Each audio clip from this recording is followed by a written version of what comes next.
She had not attended lectures for a couple of days and her phone was switched off. Her best friend saw her last on the Valentine's Day when she walked off with her Val. And this concerned friend alerted her family and they traced the so-called Val to his house, but he insisted that the girl was not there. Finally, the body was recovered from one of the rooms. Another victim of ignorance and a vacant mind. No wonder it is said that nothing is more terrifying than ignorance in action. Hi, you're welcome to my YouTube channel. I'm Ngozi Okure. In this channel, we celebrate books and how to leverage reading for success in life. Please subscribe to my channel if today is your first time here, and if you can give me a thumbs up, that would be fantastic. In today's video, we'll be discussing the #1 benefit from developing a reading habit at 50+.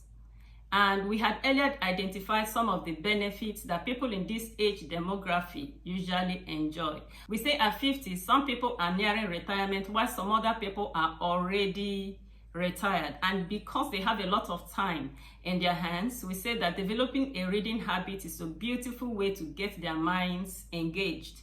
We equally say that it is very good for their cognitive health because reading has been known to reduce the risk of dementia and Alzheimer's diseases. Still, at 50+, a lot of people develop a lot of health challenges such as hypertension and diabetes, and with reading, they will be well able to follow the latest trends in medical researches and be able to manage their health challenges a lot better. As sometimes, reading can even offer a solution through which such diseases can be reversed, as we saw in the story of Reverend Tony Akinyemi in one of the videos we did recently, where reading a particular book written by George McManus, he was able to adjust his diet and lifestyle, and at the end of the day, he was able to reverse a health challenge that doctors were said to be irreversible. So you can see that there are a lot of solutions that we can get from books if we can sit down and read. There's hardly any challenge that is facing you right now that the solution is not written down in one book or the other. And that's why we encourage everybody to be reading, right?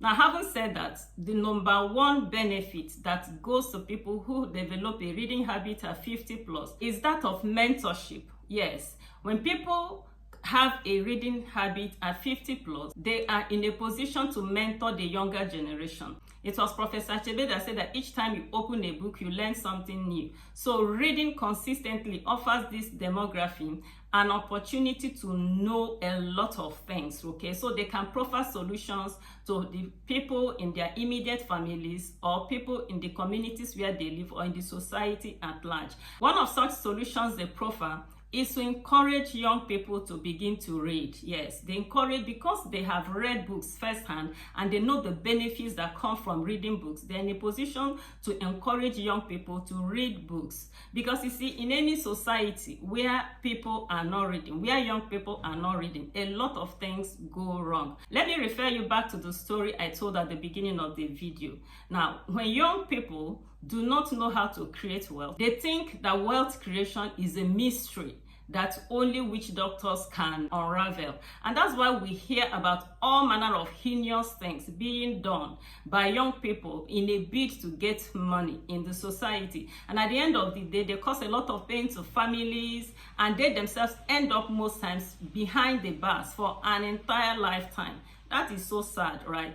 But their counterparts who are reading will go through and read biographies of successful men who were able to succeed and who have left footprints on how to succeed in books. So they encounter these footprints, they encounter their ideas and the insights from books, and then they go ahead to reproduce the successes of great men. So you see that a lot of the times young people who read create wealth, while the ones who do not read end up behind bars because they do heinous things that get them into trouble. And that's equally what happens with the hookup cultures, right? Young girls who read most times find ideas because books are idea banks. They encounter ideas in books and they find footprints, they read biographies of successful people, and they recreate their successes. So when a young girl who reads books wants money, She uses her brain. She thinks of ideas that she had gleaned from the numerous books she had read over the years, and then she's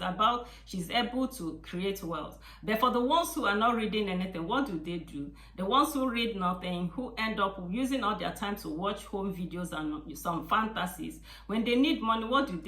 They think that the only way to create wealth or to get money is by submitting their bodies to some people and then going through all manner of abuses before they can earn money. This is so sad, and because of this, it's so important that people who are 50 plus should develop reading habits and go ahead and mentor young people. And because they have a lot of time in their hands, most of them are retired, they can use their platforms in churches, platform in organizations where they belong, and mentor these young people. That's the number one benefit that the society, the family, and individuals stand to gain when people begin to develop reading habits at 50 plus. If you've not watched the video on how to develop a reading habit at 50 plus, I encourage you to get it in my channel and read, and then share the link with loved ones. And if you've not subscribed to this channel, I encourage you to do so. Until I come your way next time, remain richly blessed.